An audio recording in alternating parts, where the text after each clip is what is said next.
doctora Mima Lozano, soy egresada de aquí de la Universidad de Guanajuato, de esta facultad. Y pues llevo siempre dedicándome a los temas de calidad. Vamos a empezar un poquito con los antecedentes. No voy a ahondar mucho ahí, precisamente porque creo que ya lo vieron en el video que ahorita les acaban de proyectar. Vamos a hablar sobre seguridad del paciente. Ok, en 1950, 1960 más o menos, es cuando empiezan a hablar por primera vez de este término, ¿no? De seguridad del paciente. Es decir, ¿qué estamos haciendo nosotros para garantizar que la atención que les estamos dando a nuestros pacientes pues, es segura? ¿No? Sabemos que cada paciente llega por un motivo de salud total y completamente diferente.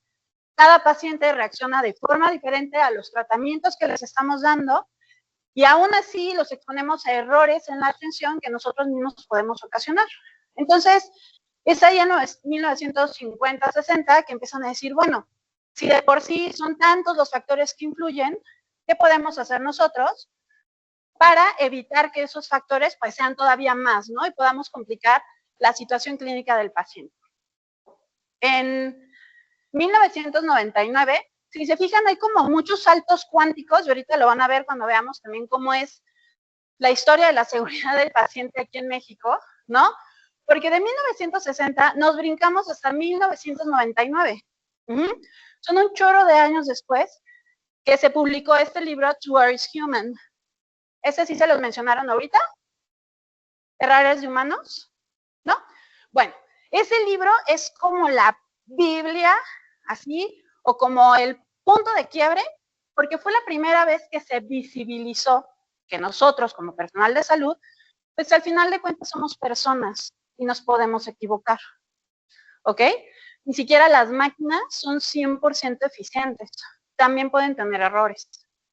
Y al mismo tiempo nosotros estamos trabajando con personas. Entonces eso puede generar, es más fácil que se genere un error. El problema es que antes se hablaba de estos errores y se escondían, ¿no? Y era como que nadie se entere que nos equivocamos.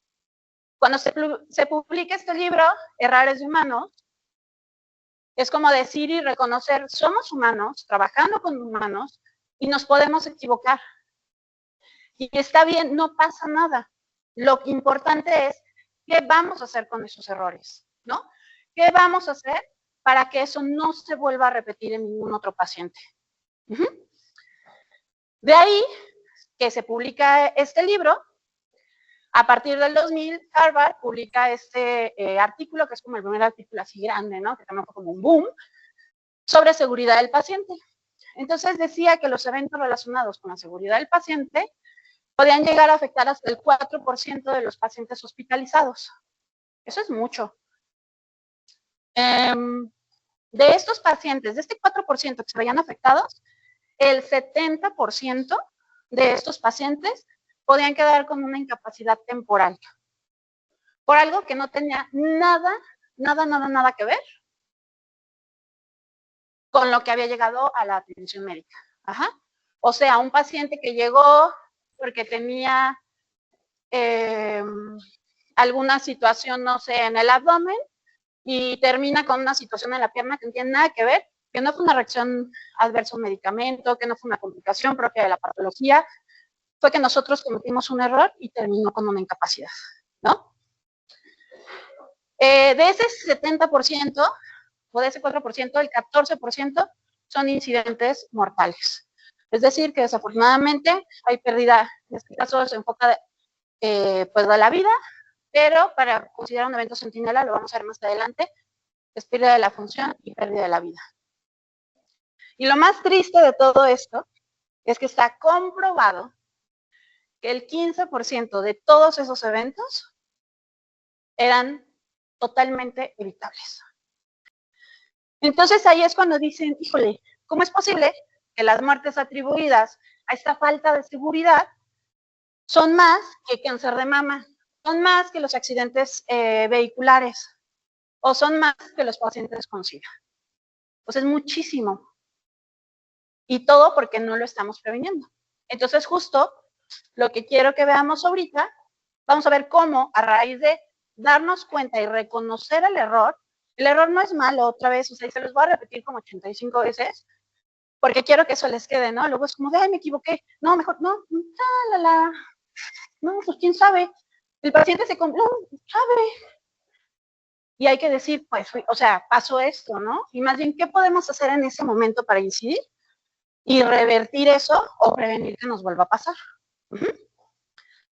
A nivel internacional, en el 2002, la OMS empieza a promover las metas internacionales de seguridad del paciente. ¿Esas ya se las saben? ¿No? Ok. Y en el 2004 surge la Alianza Mundial para la Seguridad del Paciente, que es justo el video que les acaba de poner la doctora Rossi. Ajá. Entonces no me voy a detener mucho ahí. A partir de 2004 empiezan todos estos trabajos y en 2019 se hace ya un informe oficial sobre cómo vamos en este tema de prevención y de las metas internacionales de seguridad del paciente. En México, en 2004, empieza el sistema de registro de aprendizaje de eventos Centinela, y si se fijan, ahí hay otro salto cuántico hasta 2016. Entonces, en 2000 empiezan con seguridad del paciente, 2004 México dice, sí, vamos a empezar con la notificación de eventos relacionados con la seguridad del paciente, y ahí quedó. Y hasta 2016 empezamos otra vez a ver, oye, ¿qué pasó? ¿En qué nos quedamos? ¿Cómo vamos? ¿Qué hace falta? En 2017 se publican las acciones esenciales en seguridad del paciente, que ahorita lo vamos a ver, es una adaptación de las metas internacionales a México. Ajá. Se publica en el Diario Oficial de la Federación y es obligatorio para todas las personas, todos los institutos de salud, hospitales públicos, privados o del sector social que brindan atención. ¿Por qué? Porque luego, ¿por qué les hago énfasis en esto? Es muy común, y lo van a ver cuando empiecen a ir a hospitales, que digan, ay, en el privado sí, pero en el público no. Y le da risa a mi residente porque nos acaba de pasar hoy. Entonces, no es posible que la atención que doy en un lugar o en el otro sea diferente. La atención que yo otorgo a mis pacientes tiene que ser de la misma calidad, así sea aquí, así esté trepada en la sierra, así esté donde sea.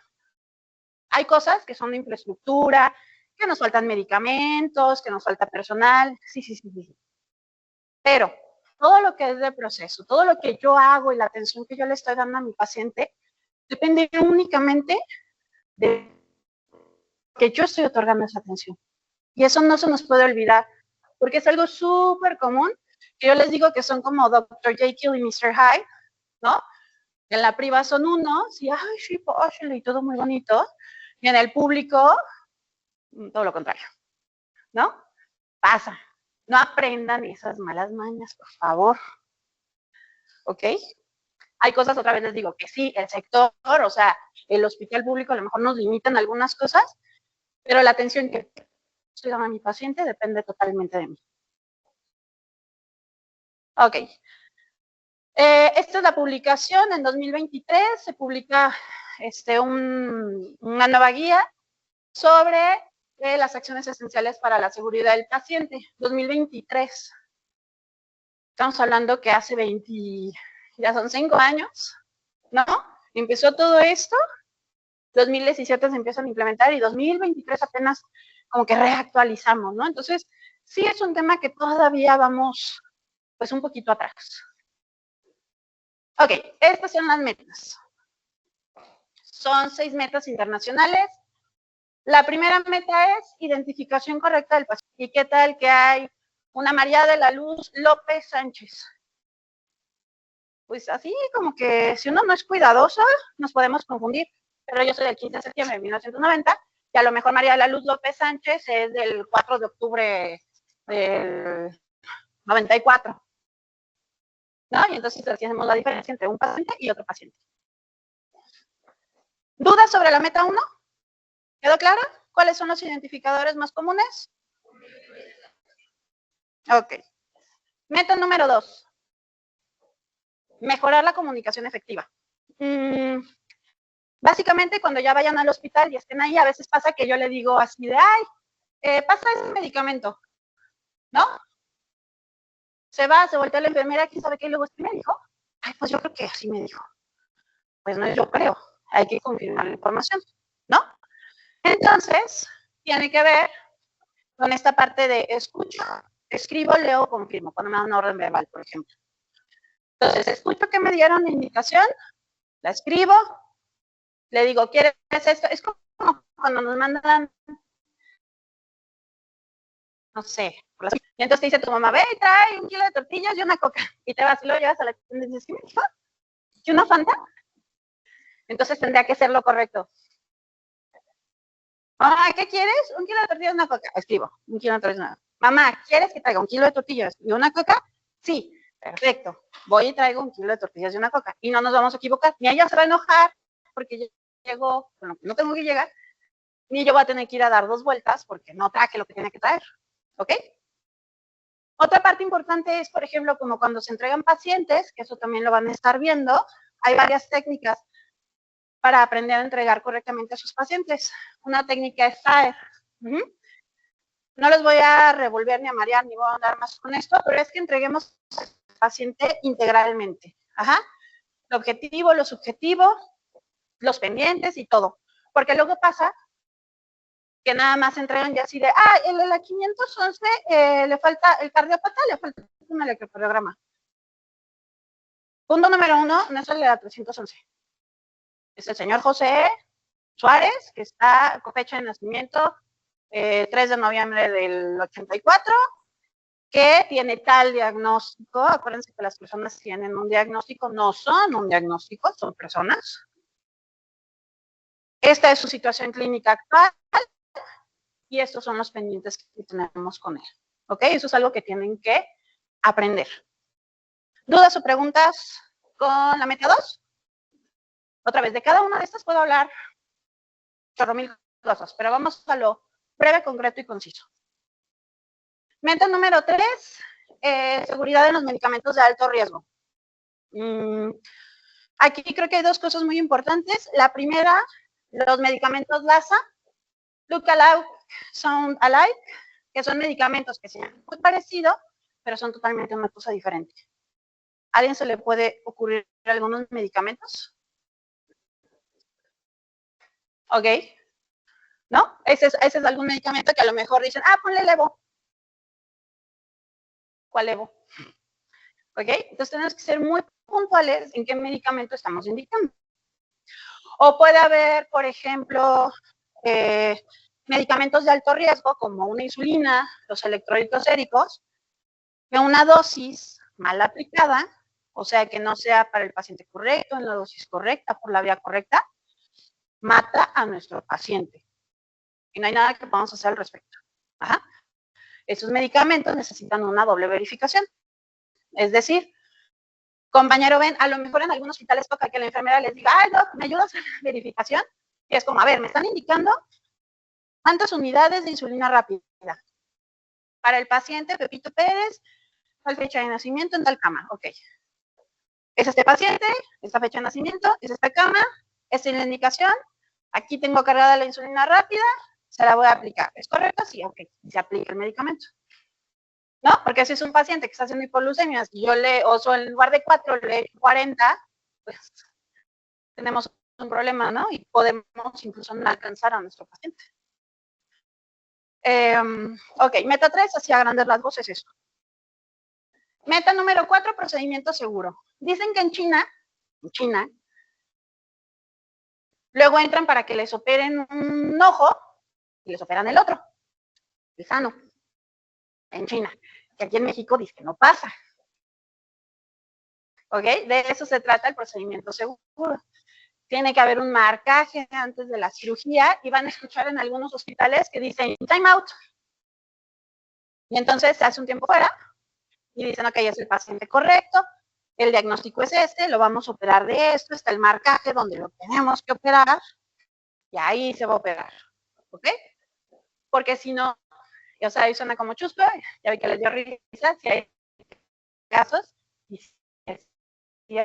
sí pasa. Preguntas, procedimiento seguro también es, no nada más es un procedimiento quirúrgico, ¿ok? Cualquier procedimiento que nosotros vayamos a invadir al paciente, tenemos que hacer este time out. Ajá. Porque qué tal que llega alguien y te dice, central al paciente de la 32. Y si es el paciente correcto, y igual ese paciente ni las debía ni las tenía, y ya le sumamos un central, no sé. Poner una vacuna, tenemos que ver el procedimiento seguro, también. ¿Por qué? Porque tenemos que estar preparados, tenemos que estar viendo que lo ponemos donde tiene que ir, en la dosis que tiene que ir, al paciente que tiene que ir, ajá, y porque también puede representar riesgos, ¿no? Una mala aplicación de una vacuna nos puede generar un riesgo, ¿ok? ¿Dudas o preguntas? ¿No? Va. 5. Higiene, bueno, prevención de infecciones asociadas a la atención en salud.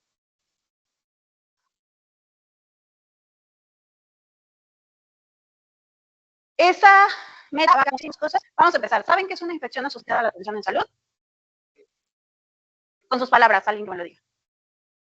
¿Una qué? Antes se llamaban nosocomiales. Ahorita es una infección asociada a la atención en salud. Básicamente es una infección que el paciente tuvo o tiene porque llegó a estar con nosotros hospitalizado, ¿no? O porque nosotros dimos una atención. Es decir, básicamente nosotros lo infectamos. ¿Qué es la piedra angular así súper importante? Yo creo que se los dicen y lo van a escuchar una y otra vez en los hospitales para prevenir las infecciones asociadas a la atención en salud. Ok, lavado de manos.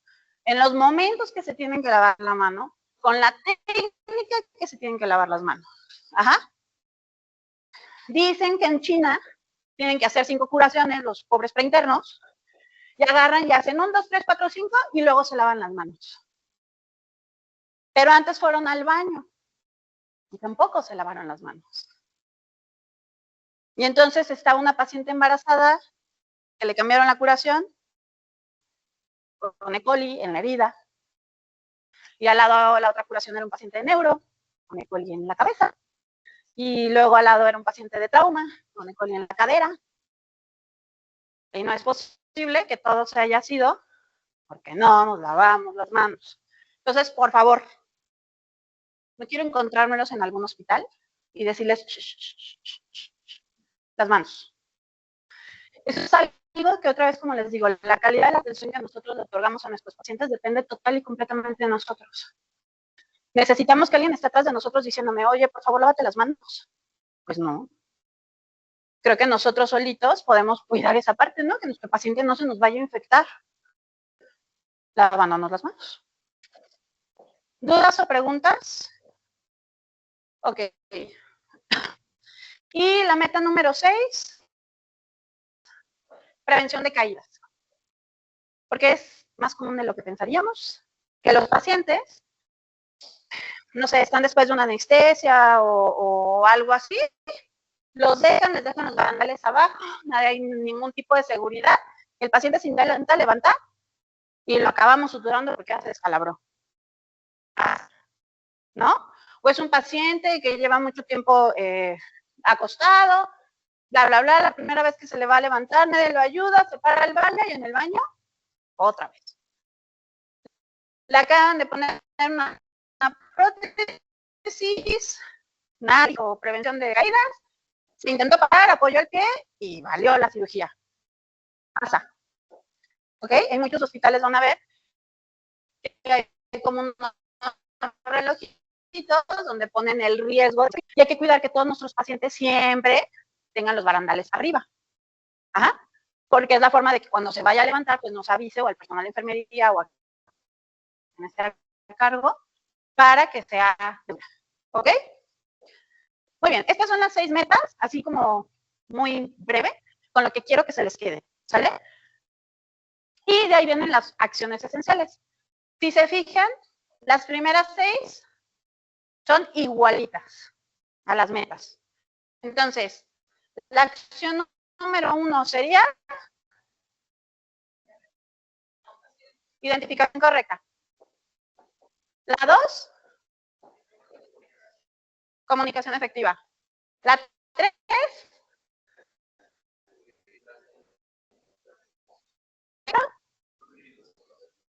5 y la 6, prevención de caídas. Muy bien. Ok. Ahora, ¿Cuál es la acción 7 y la 8? La 7 es el porqué de esta clase y es la notificación de eventos relacionados con la seguridad del paciente. Básicamente, visibilizar el error. ¿Para qué? Para generar barreras y que no nos vuelva a pasar.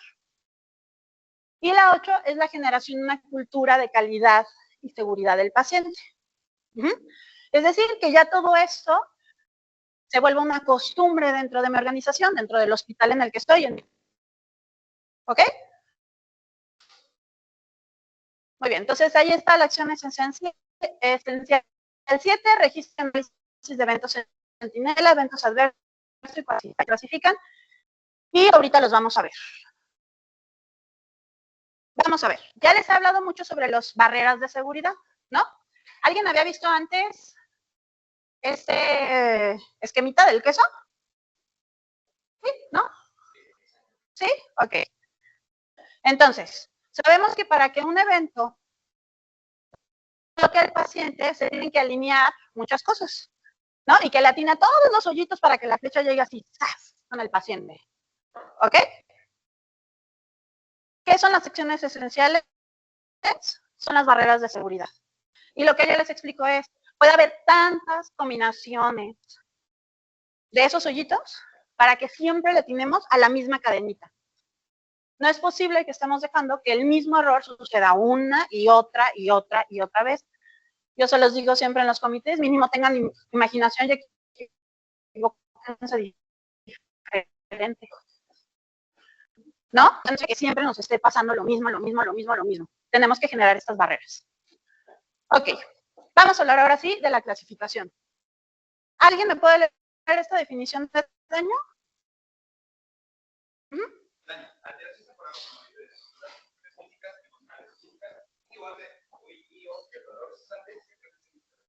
Ok.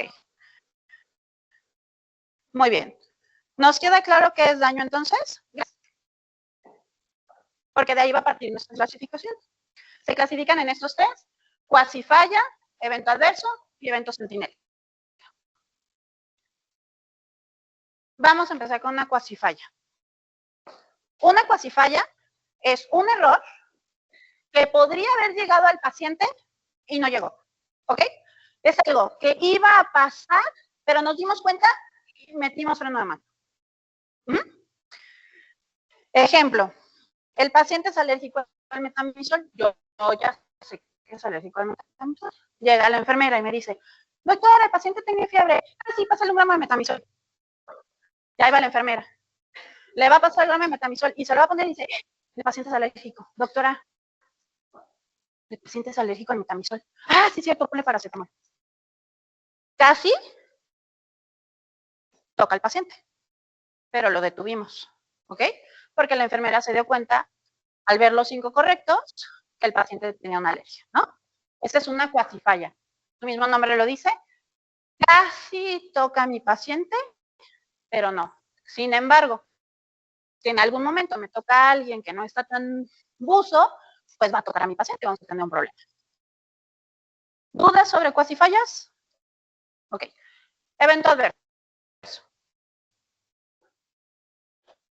Un evento adverso es error que sí tocó a mi paciente, pero podemos resarcir lo que pasó. ¿Ok? Mismo caso. Doctor, el paciente tiene fiebre, pásale un metamizol, le pone el metamizol y en eso le dice corriente, doctor, el paciente ya me hizo un rash porque me dijo que era alérgico al metamizol y no nos acordamos. Ponle un antihistamínico, cámbiale la solución y ya, se quitó. No pasó a mayores. ¿Ok? El paciente tenía que haber hecho un rash a ese medicamento cuando yo desde antes sabía que era alérgico, no. Pero bueno, pasó y lo logramos revertir. Ese es un evento adverso. ¿Dudas sobre evento adverso? Ok.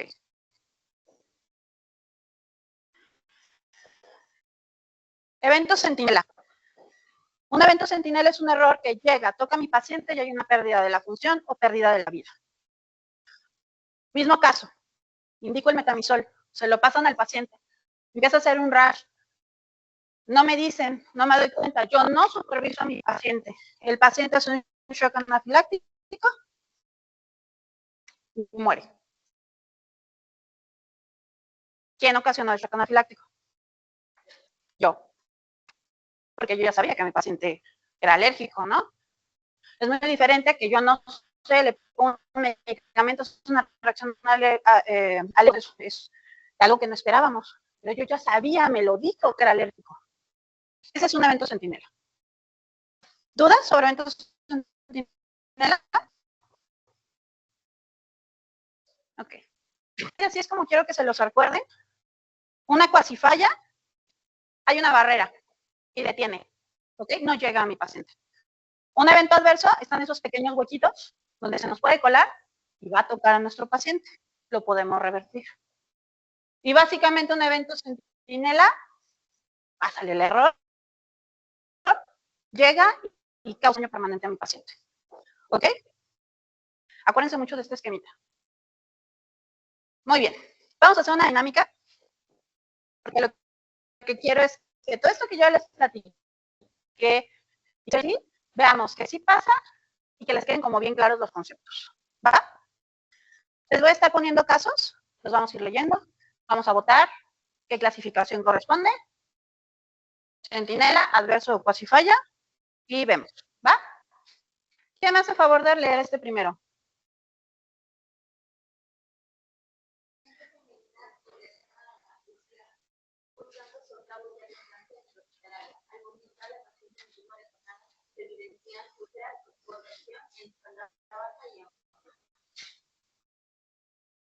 Ok, UCI en la unidad de cuidados de adultos. ¿Eso qué es? Muy bien. Ah, lo pescaron rápido. Dice 10, es que luego hay otros que como que, no sé si hablo chino a veces. A ver, esta, ¿quién me la lee?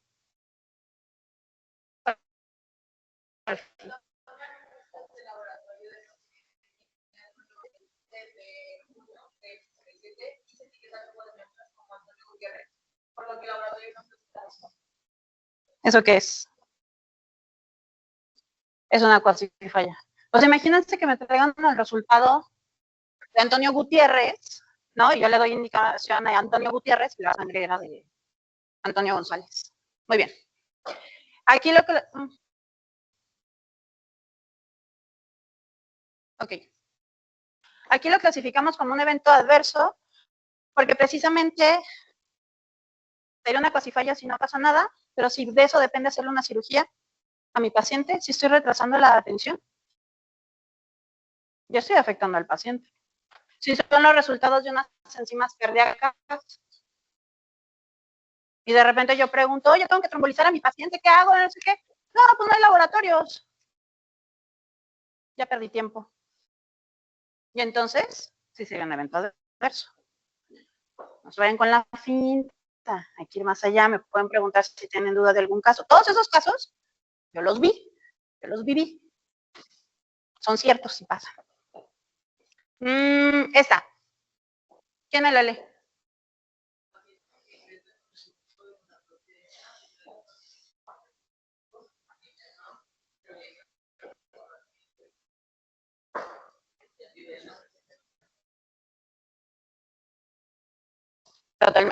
Totalmente. Porque el paciente tenía mal una rodilla y le operamos la otra. Se los prometo que sí pasa. Y aparte, imagínense el gasto, ¿no? La rehabilitación, ¿cómo vamos a rehabilitar esa pobre rodilla si la que no funciona es la otra? O sea, todo lo que estamos ocasionando, el riesgo de infección, imagínense que se le infecte todavía de mala suerte esa rodilla. Estamos exponiendo muchísimos riesgos y todo por no hacer un marcaje quirúrgico. Este. Tiene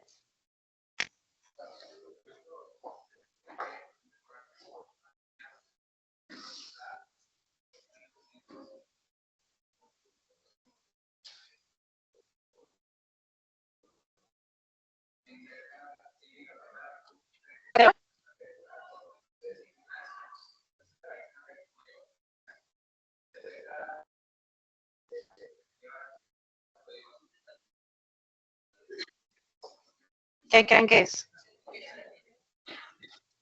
Ok, ese caso pasó, ¿no? Imagínense que es una mamá que acaba de tener a su bebé y acaba en código azul.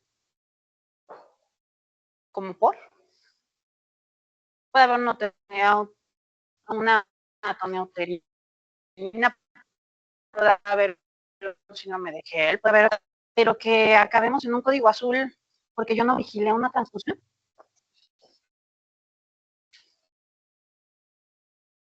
Por eso es súper importante y lo que yo les decía, la atención que ustedes otorgan a sus pacientes es suya, porque luego dicen, no, es que como mi compañera no hace. Sí, Chiqui, pero ¿de quién es el paciente? Es tuyo.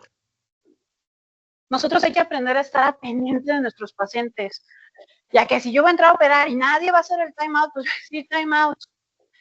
Entiendo que cuando vayan llegando, pues están chiquitos, probablemente no pueden decir, a ver, compre cirujano, time out, porque me los corren de quirófano, pero así, ¿ok? Pero sí podemos ir creando la cultura de preguntar, ¿no sé el tiempo fuera? O nosotros solitos de ir, porque por ejemplo hay casos que luego entran los residentes y no sé qué, y pasa algo, o los becarios, y, es que el becario, fue culpa del becario. Obviamente hay toda una cosa que nos protege, ¿no? Como personal becario, bla, bla, bla, pero que necesidad. Si ustedes ya saben qué se hace, no cuesta nada ir y decir, Pepito Pérez, sí, la izquierda, sí es la izquierda.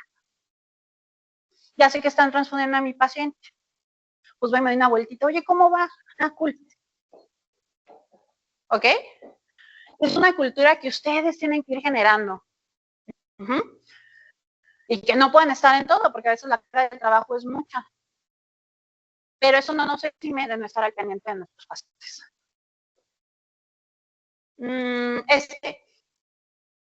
¿Quién me lo lee?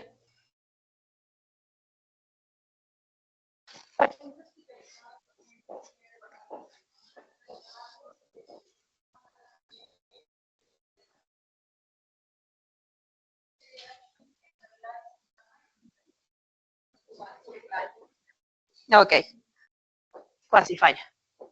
¿Qué hubiera pasado si ese paciente se nos cae?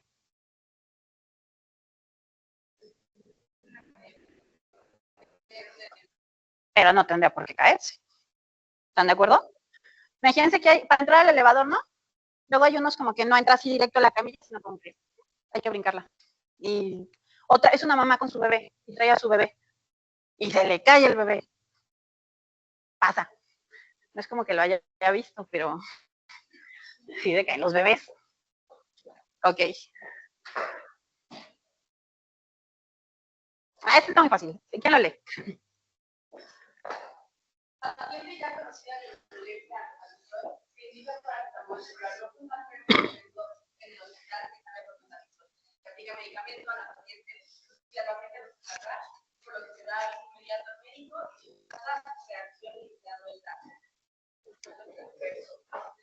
Adverso. Ese se los acabo de soltar.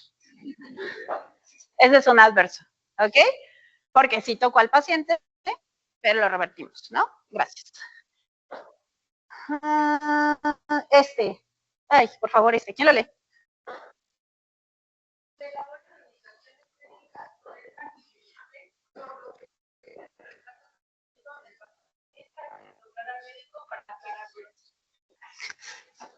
Por favor, por favor, por favor. Yo tengo letra de doctor, ¿ok? Yo llegué a hacer mi examen de admisión a la facultad, me dijeron, rellena este papelito, lo llené, vieron mis patas de araña de letra y me dijeron, tome su título, ya está hecha. Yo lo sé que tenemos fama y sí, a veces es porque escribimos muy rápido por la carrera, por no sé, ¿ok? Pero, por favor, en la medida de lo posible, si pueden usar una máquina, si las pueden hacer de manera digital o tómense el tiempo de hacer unas indicaciones legibles. Ajá. 1, retrasa la atención al paciente. 2, provoca errores. Ya acabamos de sesionar, bueno, no acabamos, en el otro hospital en el que estaba, sesionamos un caso por una mala indicación y el paciente acabó en terapia intensiva porque se indicó mal un electrolito, o sea, no se entendía pues la indicación. Y entendieron una cosa y pusieron lo que entendieron y pues no era eso. ¿Qué es esto? Ay,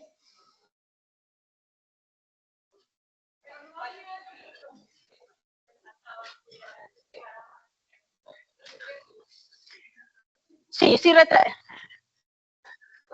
en el pasado, es que ustedes son un grupo como que lo pescó muy rápido. En el otro me estaban pregunta y pregunta y pregunta, entonces íbamos como ahondando más en los casitos. En este caso, si nos está retrasando la atención, como el de la paciente, por ejemplo, que les decía, o el paciente infartado, ¿no? Nos está retrasando la atención totalmente, estoy perdiendo oportunidad. Ok, si aquí era nada más cambiarle la solución y no había nada más al respecto, retrasó la atención, pero es un cambio de solución. Casi ni siquiera se le había acabado la solución. La enfermera alcanzó a ir a decirle, oiga, doc, ¿qué onda con esto? Ah, sí, perdón, no eran 100, eran 1000. O al revés. ¿Ok? En el otro caso, que era un infartado, chiquis, nos cambia totalmente el pronóstico. ¿Ok? ¿Dudas o quedó ya más claro? Ok.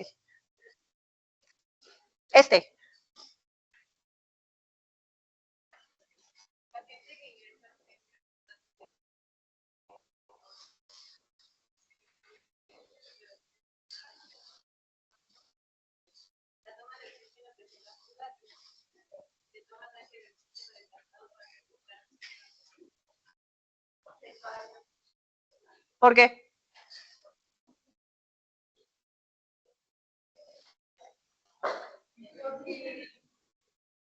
La saturación elevada de la hipoxia, pero aún no es mortal o grave y insuficable. Pero sí llegó a tocar al paciente.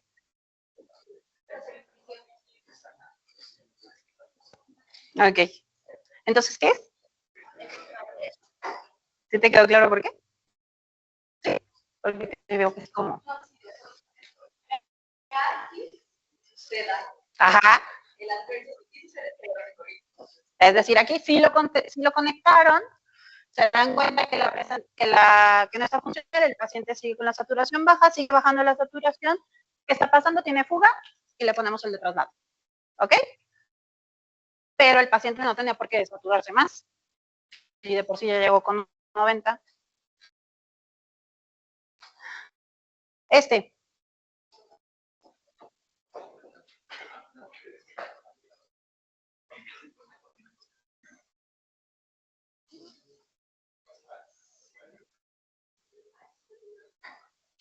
¿Por qué? Ya les puse la respuesta.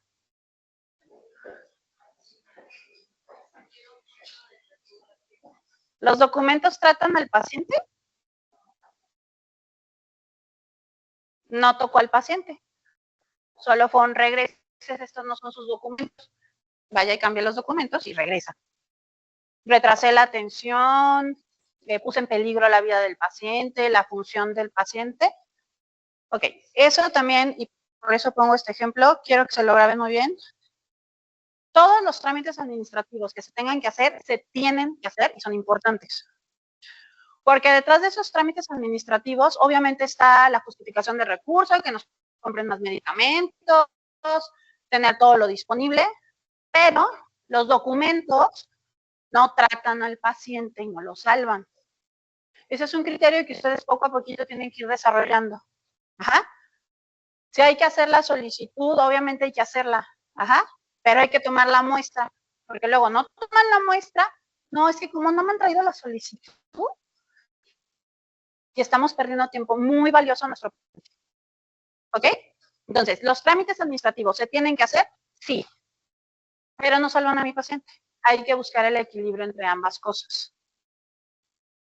¿Ok?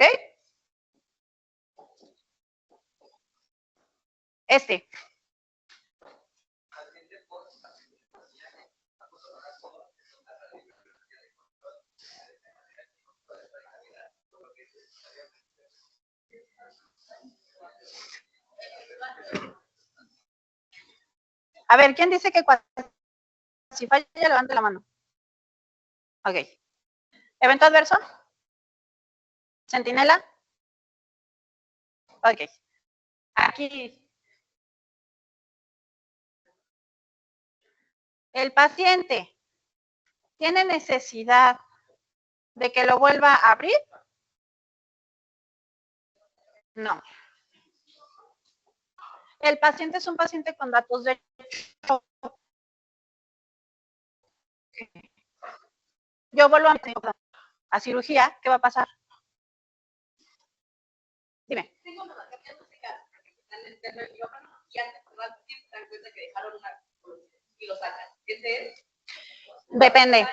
Depende. Cuando vas a cerrar al paciente, usualmente el cirujano dice, dame cuenta, ¿no? Y entonces te ponen a contar 1, 2, 3, 4 y sacas y que cuadren. Por eso, por favor, cuando abran en quirófano, y tienen que contar una por una, se cuentan una por una, porque luego al final estamos pariendo chayotes de que no sabemos si es que no contaron bien al principio o si de verdad nos falta una gasa. Ajá. Eso es parte del procedimiento. Si en ese momento de cuenta dicen, subimos 10 y hay 9, búsquenla. Ajá. Ahí es parte del procedimiento. Corroborar que no haya nada. Si ahí dicen, no, si hay 10, quita, bueno, ya voy a cerrar, ya estoy empezando a cerrar, ya dicen, no, espérate. Ya nos brincamos el procedimiento. Ya está fuera de tiempo, cuando nos dimos cuenta. Y a lo mejor él podría ser una cuasifalla, porque se alcanzaron a dar cuenta, como de, a ver, no, espérate, sácala. ¿Cómo sería un evento adverso? Un evento adverso es que ya cerraste o ya estás terminando de cerrar al paciente, o a lo mejor no se dieron cuenta hasta que ya, pues sí, ya están cerrando al paciente, lo están, pues sí, ya por sacarles a la presiga y el paciente, y en eso alguien se da cuenta, pero estás ahí en el momento, lo puede revertir. El problema es que este paciente se fue, se le infectó, el paciente ya estaba chocado, duró no sé cuántos días con la gasa ahí adentro. ¿Sí? Ok. Bueno, entonces ya vimos cuáles son los eventos adversos, ¿no? Ya vimos que son cosas que dan risa a algunos, pero sí pasan. ¿Qué pasa ya que los detectamos? Porque no nada más es detectar y decir, jaja, se le cayó un paciente, jaja, le dejó la gasa adentro. Ni es chisme, ni es castigo, ni es nada. ¿Con qué empecé esta plática? Somos humanos y podemos cometer errores. La meta es que estos errores no se vuelvan a repetir. Ajá. Entonces,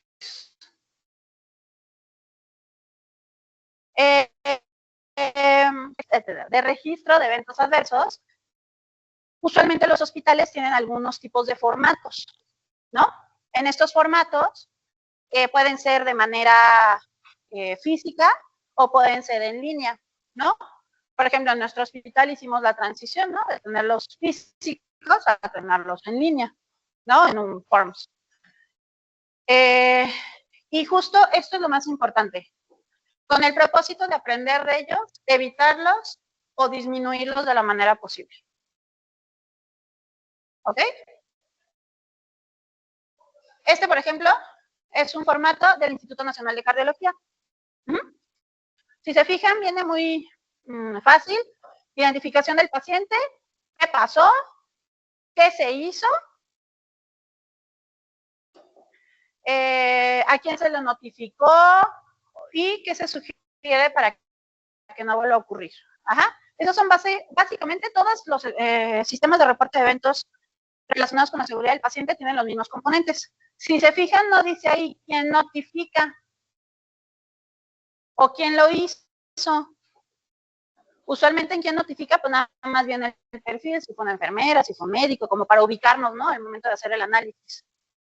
Lo importante es visibilizar el error. Y entonces es, ¿sobre qué pasó, qué hicimos y cómo proponemos que eso no vuelva a ocurrir? ¿Ok? Básicamente, pues sí, todos tienen lo mismo. ¿Dudas sobre el formato o así? Los van a encontrar en sus hospitales. No les dé miedo reportar. Es responsabilidad de todo. El que presencia, el que ve un evento adverso, lo tiene que reportar. Ajá. Todavía estamos en pañales en esta cultura de seguridad del paciente y hospitales en lo que todavía lo toman a mal que uno reporte.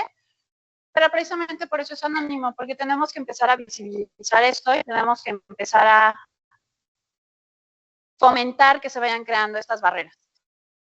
Ok. Hay algunos eventos que son de notificación inmediata.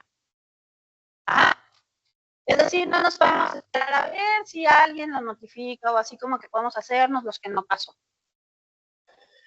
Son esta lista de aquí.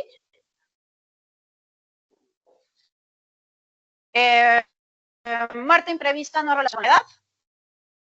Pérdida permanente de una función no relacionada con la enfermedad. Riesgo potencial o inminente de que ocurra lo anterior. Cirugía en un lugar incorrecto, con el procedimiento incorrecto o al paciente incorrecto. Una muerte materna. Ajá. Las mamás no se nos deberían morir y aparte, supongo que eso ya lo vieron, de los países, etcétera, ¿no? No tendría por qué haber muertes maternas. Transmisión a una enfermedad o afección crónica por una transfusión sanguínea o por un trasplante, un suicidio. Puede haber suicidios en el hospital. Pasan. Hay intentos de autolisis, claro de que sí. Hay que estar muy atenta, hay que acordarnos que nuestro paciente no es únicamente una enfermedad física, sino también mental. Nuestro paciente va por muchas razones y nosotros tenemos que ser capaces de cuidarlos en todo momento. Si nosotros detectamos que un paciente necesita un acompañamiento o apoyo por el departamento social, hay que hacerlo saber. Violación, maltrato u homicidio.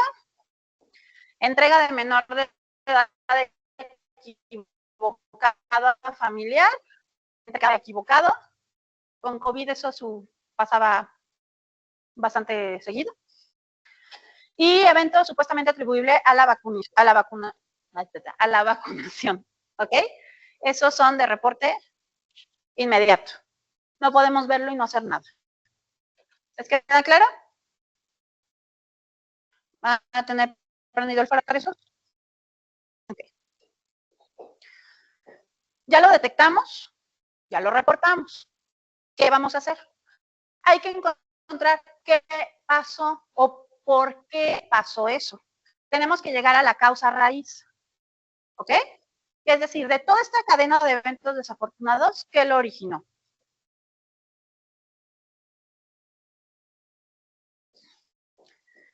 Así como a grandes rasgos de un análisis de causa raíz. Primero vamos a analizar el problema, vamos a decir, ok, esto fue lo que pasó. Vamos a hacer una investigación y recabar toda la información sobre eso que está sucediendo. Vamos a ver cuáles son las causas. Vamos a identificar la causa raíz y entonces vamos a implementar alguna mejora, vamos a poner una barrera. Todo esto se hace con un equipo multidisciplinario. Acuérdense del quesito, de los hoyitos. A todos nos toca diferentes cosas, como en el ejemplo del metamisol, que he puesto 80 veces. Estábamos involucrados ahí la enfermera, yo, puede haber algún personal becario, ¿no? Van a haber muchas personas ahí involucradas.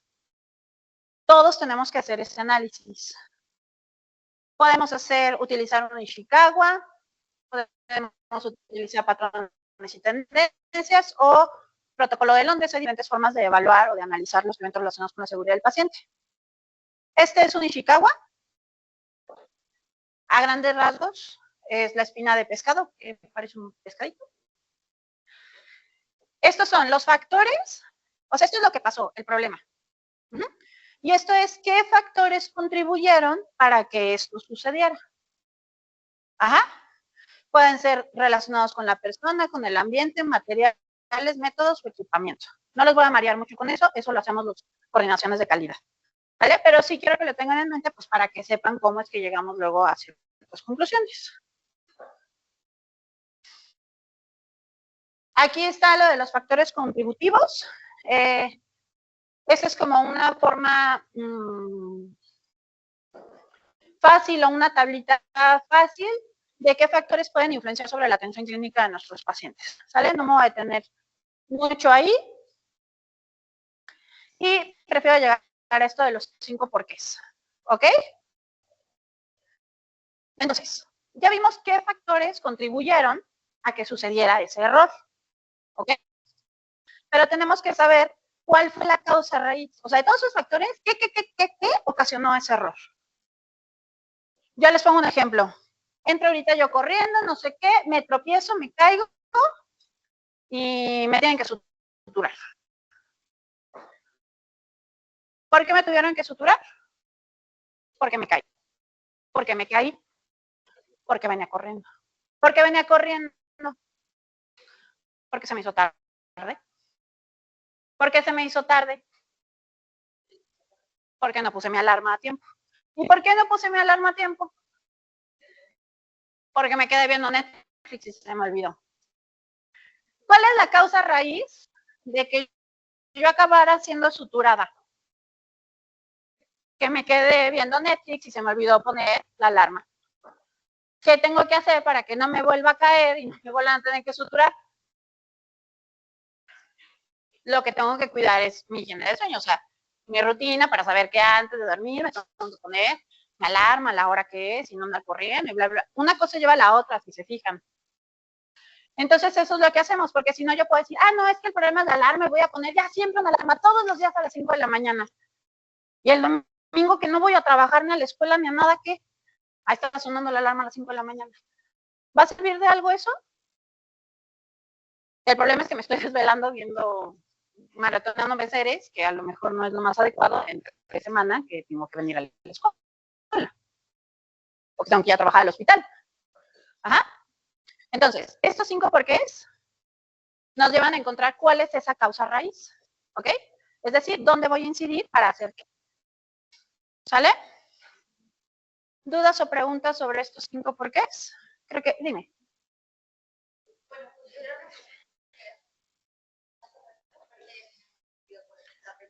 La causa raíz. ¿Hay alguna manera donde, por ejemplo, la situación que ocurrió y se analiza y la causa raíz tiene que ver con las malas condiciones que se encuentran laborando los médicos y las enfermeras? Hay realmente sí hay para... Sí. O sea, por ejemplo, nosotros podemos analizar y decir es que es falta de personal, ¿no? O sea, la causa raíz de que mi enfermera no haya tenido el cuidado pertinente con todos los, o sea, con el paciente del evento, o sea, así, fue porque era la única enfermera para 20 pacientes. Pues obviamente yo sé que no le puedo exigir más, ¿no? Hay un indicador de enfermera, camas enfermera y así, ¿no? Pues no le puedo exigir más. Entonces, ¿qué tengo que hacer como comité de calidad y seguridad del paciente? Tengo que empezar a gestionar para que haya el personal suficiente. O tengo que ver qué puedo implementar, a lo mejor necesito más suplentes, a lo mejor ya analizando y el problema fue que planearon mal las vacaciones y todo el mundo las pidió para Semana Santa y la jefa se las autorizó a todas las enfermeras en Semana Santa. Pues ahí es una mala planeación, no es que me falte personal. En ese momento no había personal, pero ¿por qué fue? Entonces, por eso nos preguntamos, ¿por qué? ¿Por qué? ¿Por qué? A lo mejor la causa es que no tengo ningún quirófano funcional, pues necesito un nuevo quirófano. Y lo vamos a pedir y hay que gestionarlo. Pero también hay que ver qué puedo hacer con las herramientas que tengo. No me puedo quedar en el no, sino cómo sí. Ajá. Igual en estos porqués no puedo decir, pues es que porque no hay personal. Como siempre dice, como ya sabemos que no hay personal, pues ya por qué. No, chiquillo. O sea, ¿qué más puedo hacer yo de la cama de mi paciente? ¿Y qué gestiones? Por ejemplo, hay veces que dicen, no, es que no hay personal porque no sé qué. Y luego el directivo te dice, pues yo ni sabía que te faltaba personal. Ajá, porque ni siquiera les estamos diciendo. Entonces tenemos que evidenciarlo pues para que se vayan haciendo las gestiones que se tienen que hacer. Ok, ya que encontramos cuál es nuestra causa raíz, pues entonces vamos a hacer una propuesta de mejora. Lo que les decía, no se puede repetir el mismo error. Y hay que hacer las gestiones para ver. Entonces decimos, ok, creo que con esto se puede solucionar, lo implemento, lo reviso, lo evalúo, funciona, no funciona, hay resultados, lo vuelvo a mejorar, y así nos seguimos en este ciclo de mejora continua, ¿ok? Y otra vez, y otra vez, y otra vez. Entonces, hay que recordar, por favor, la seguridad del paciente no es punitiva y es responsabilidad de todos. Eso quiero que se lo queden súper grabado, que todos estamos, para empezar, obligados, pero creo que lo más importante, comprometidos con el bienestar de nuestros pacientes. Y que nunca se les olvide que estamos aquí por y para nuestros pacientes. Ajá. Si no hubiera pacientes, no tendría sentido que estuviéramos estudiando aquí. Y nosotros estamos para brindarles la atención a ellos de la mejor manera. Así estemos en un hospitalito, en una clínica UMAPS de primer nivel de este tamaño, arriba de la punta de la sierra, o así esté en el Hospital Ángeles del Pedregal, lo que ustedes quieran. Ajá. Lo que yo puedo hacer bien y mejor por mi paciente, ¿por qué no lo voy a hacer? Y pues muchas gracias. Espero que les haya quedado.